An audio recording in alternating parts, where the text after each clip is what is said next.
Hare Krishna. Please accept my humble obeisances. All glories to Srila Prabhupada and Srila Gurudev. So we are continuing our discussion on reading Srila Prabhupada's small books. We are going to start our new book, The Perfection of... it is a book about Krishna consciousness, the topmost yoga system, in which we are going to discuss about Chapter 1, The Perfection of Yoga, which was the book we have already studied. And that book we have discussed about the various yoga process as per the chapter 6 of Srimad Bhagavad Gita. And at the last, we have concluded up to the level of Krishna consciousness. So this book is further explanation of Krishna consciousness about how is to be performed, how to control mind and senses. Everything is to be given there. So let's start with the chapter first of this book, the Krishna consciousness, the topmost yoga system. Chapter 1, the perfection of yoga. Lord Krishna, the Supreme Personality of Godhead, speaks about the topmost system of yoga in the 6th chapter of the Bhagavad Gita. There he has explained the Hatha Yoga system. Please remember that we are preaching this Krishna consciousness movement on the authority of Bhagavad Gita. It is nothing manufactured. The Bhakti Yoga system is authorized, and if you want to know about the God, then you have to adopt this Bhakti Yoga system, because in the 6th chapter of Srimad Bhagavad Gita, it is concluded that topmost yogi is he who is always thinking of Krishna within himself. There is a verse at last of completion of chapter 6, Yoginam api sarvesham madgatir antaratmana shraddhavan bhajate yo mam samayukta tavo mataha. So Krishna is concluding with this, the person who is a topmost yogi, who is always thinking of Krishna within himself. Krishna, the Supreme Authority, recommended the Eightfold Yoga system. The first step of this yoga system is to select a very secluded and sacred place. Eightfold meditation cannot be performed in fashionable city. It is not possible. In India, therefore, those who are very serious about practicing yoga go to Haridwar, a very secluded place in the Himalayas, where they remain alone and follow a very restrictive process for eating and sleeping. There is no question of matting. Those rules and regulations must be followed very strictly. Simply to make a show of gymnastics is not perfection of yoga. Yoga means control of the senses. If you indulge your senses unrestrictedly but make show of yoga practice, you will never be successful. You have to select a sacred place. Then you have to sit with half closed eyes and concentrate on the tip of your nose. You cannot change your posture.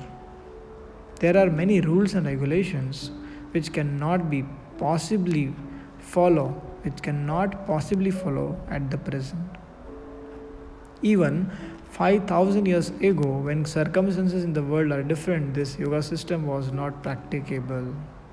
Even such a great personality as Arjuna, who belonged to the royal family and was a great warrior and intimate friend of Krishna's, constantly living with him, after hearing this process of yoga from Krishna in a face-to-face discussion, said, "My dear Krishna, it is not possible to follow." He flatly admitted,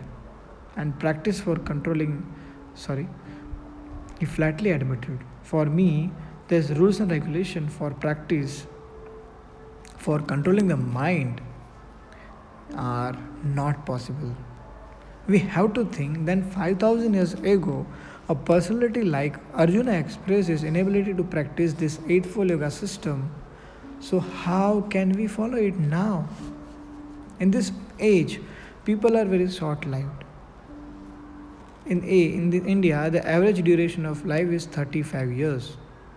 In your country, it may be more than that, but actually, whereas your grandfather lived for 100 years, you cannot. These things are changing. The duration of life will be reduced. There are predictions in the scriptures that in this age, man's duration of life, his mercy, and his intelligence are being reduced. Men are not very powerful. The duration of life is very short. We are always disturbed, and we have practically no knowledge about the spiritual science. For example, in hundreds and thousands of universities all over the world, there is no department of knowledge where the science of the soul is taught. Actually, we are all spirit soul. From Bhagavad Gita, we understand that we are transmigrating from one body to another. Even in our present lives, all of us had at one time a body of the small baby. Where is that body? That body is gone. Presently, I am an old man. Prabhupada says, presently I am an old man, but I remember that I was once a small baby. I still remember when I was about 6 months old, I was lying down on the lap of my elder sister, who was knitting and was playing. I can remember that. So it is possible for everyone to remember that he has a small body. Even a baby's body. I had a after the baby's body, I had a boy's body. Then I had a youthful body. And now I am in this body. Where are those bodies? They are gone now. This is a different body. It is explained in Bhagavad Gita that when I give up this body, I will have to accept another body. It is very simple to understand. Navani grunati naro navo parani. Asamsi jirnani yatha vihaya navani grunati naro parani. Tatha sharirani vihaya jirnani anyani sahyati navani dehi. That is a verse. So not only from the childhood to boyhood, from boyhood to youth, but according to the medical science, we are changing the bodies at every second, imperceptibly.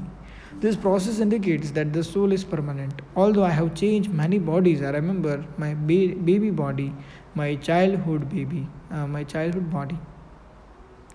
I am the same person. So similarly, when ultimately I change this body, I shall have to accept another. This simple formula is studied in Bhagavad Gita.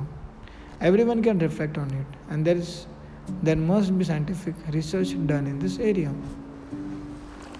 Recently, I received a letter from the doctor in Toronto. He suggested that there is a body and there is soul. I corresponded with him. Actually, it is a fact. The soul is there. There is so much evidence, not only in the Vedic literature, but even by the ordinary experience. The soul is there. And it is transmigrating from the one body to another. But unfortunately, there is no serious study on this subject in the universities. This is not very good. The Vedanta Sutra says this human form of life is meant for searching out the absolute truth, spirit or absolute truth. Means Anandmaya Abhyasa. The yoga system is used to search out spiritual principles within this material world. That process for searching is recommended in the Bhagavad Gita by Krishna himself, and Arjuna says, the system you are recommending, the Hatha Yoga system, is not possible for me. Krishna assured him that he was the greatest of all yogis. He pacified him by saying that not to bother about being unable to practice Hatha Yoga. He told him of all different types of yogis, Hatha Yogi, Jnana Yogi, Dhyana Yogi, Bhakta Yogi, Karma Yogi, you are the best. Krishna says, of all yogis, that one who is constantly thinking of me within himself, meditating upon me within the heart, is the first class yogi. Who can think of Krishna always within himself? This is very easy to understand. If you love someone, you can think of him always within you. Otherwise, it is not possible. If you love someone, then naturally you think of him always. That is described in Brahma Samhita. One who has developed love of God, Krishna, can think of him constantly. I repeat. One who has developed love of God, Krishna, can think of him constantly. When I speak of Krishna, you should understand that he is a God. Another name of Krishna is Shyama Sundara. Yam Shyama Sundaram Achinta Gunam Sarupam Govindam Adipurusham Tamaham Bhajami. The first line I miss. Goluke Nivasya Kulatma Bhuta. Kotisasesa Vibhude Vinnam Yam Shama Sundaram Achinta Gunam Sarupam Govindam Adipurusham Tamaham Bhajami. Like that. Okay. Which means that he is the blackish like a cloud. Shama Sundaram is blackish like a cloud, but very beautiful. In one verse of Brahma Samhita it is said that is Shanta. That is Shant means saintly person. Shanta Sadeva Radeshu Vilokayanti. I missed that verse.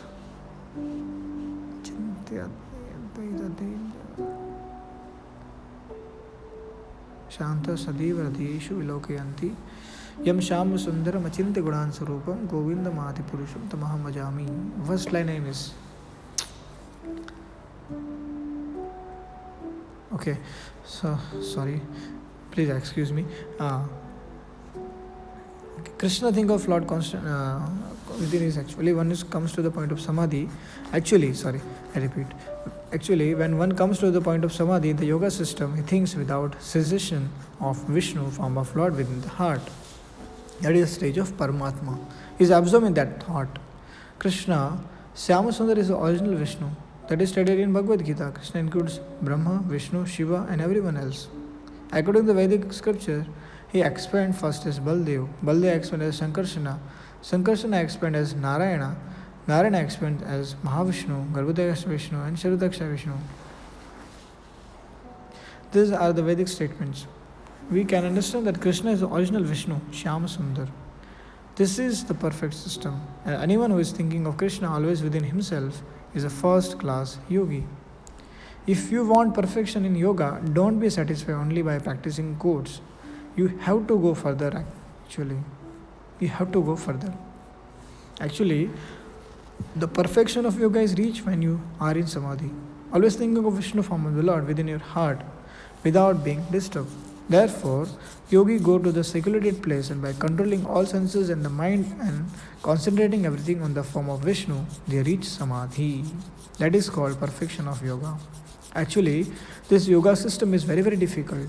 It may be possible for some solitary man, but for the general mass of people, it is not recommended in the scriptures. Harir Nama, Harir Nama, Harir Nama eva kevalam Kalau Nasti, Vanasti, Vanasti, Vagatiranyatha, Chatana Charitamrita, Adilila, Adhyay, chapter 17, verse 21. In this age of Kali, one must chant the holy names of the Lord for the deliverance. There is no other alternative. There is no other alternative. There is no other alternative. Brahma Naradya Purana reference given there. The yoga system, as it was recommended in Satyuga, the golden age, was to always meditate upon Vishnu. In Treta Yuga, one can practice yoga by performing great sacrifices. And in the next Dwapara, one can achieve the perfection by temple worshipping. The present age is called Kali Yuga. Kali Yuga means age of filth and disagreement. No one can agree with anyone else. Everyone has his own theory. Everyone has his own philosophy. If I don't agree with you, you fight me.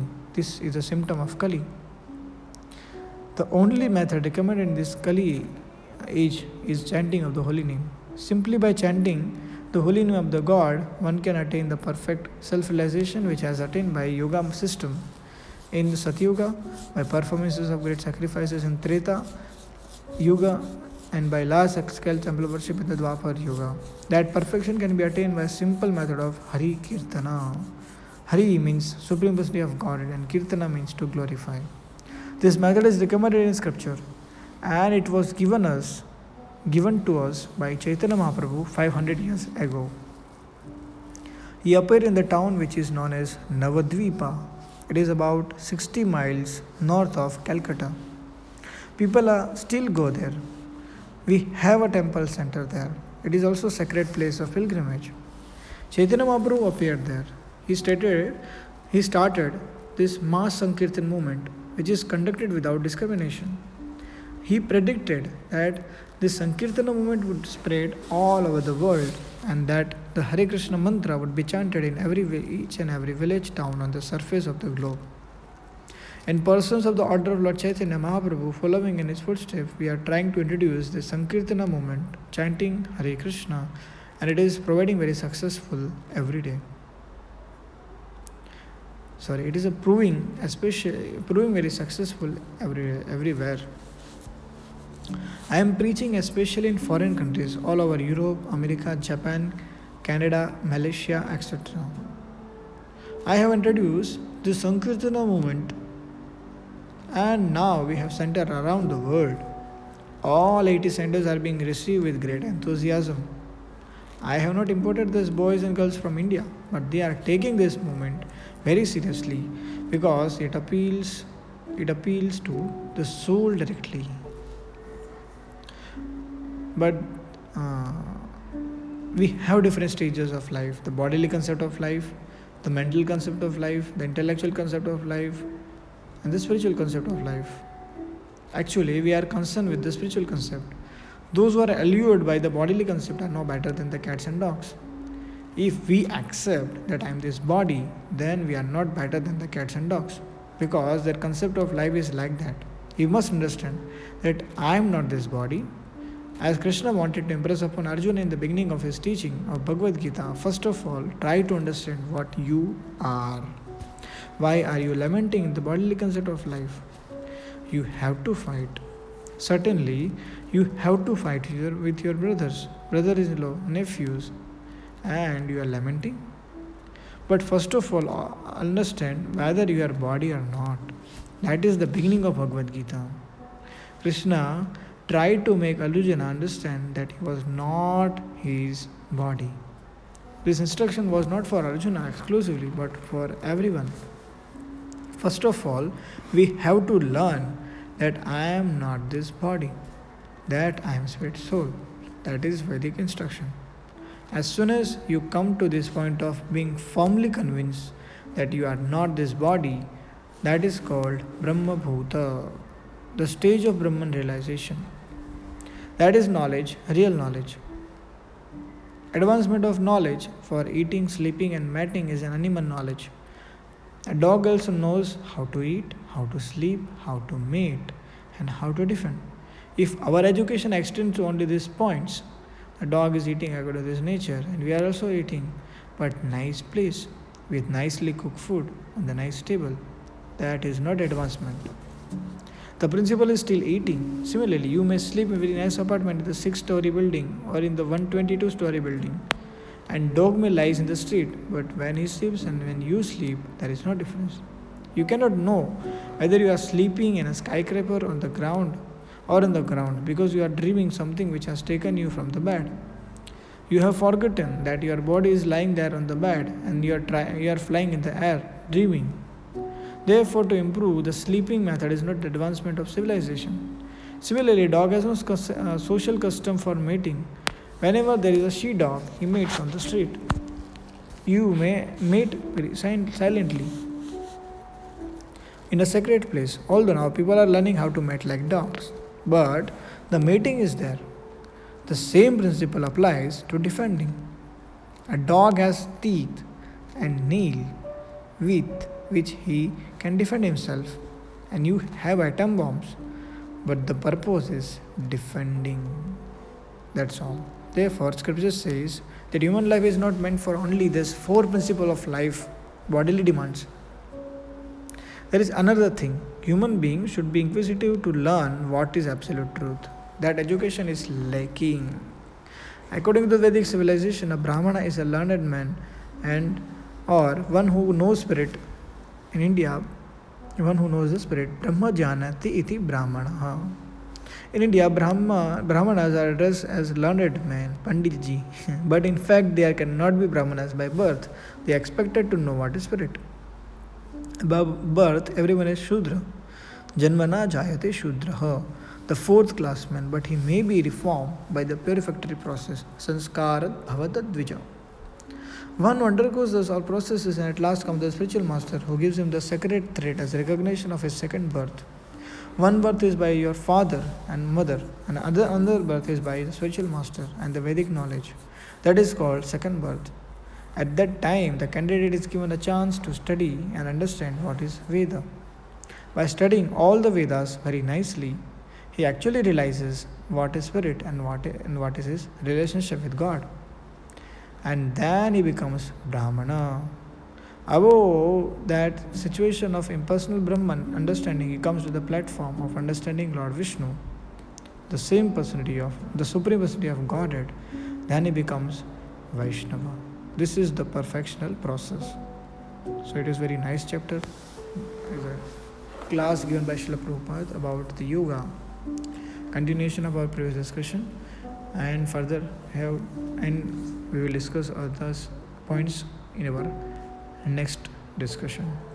Thank you for your attentive hearing. Hare Krishna. Srila Prabhupada ki jai.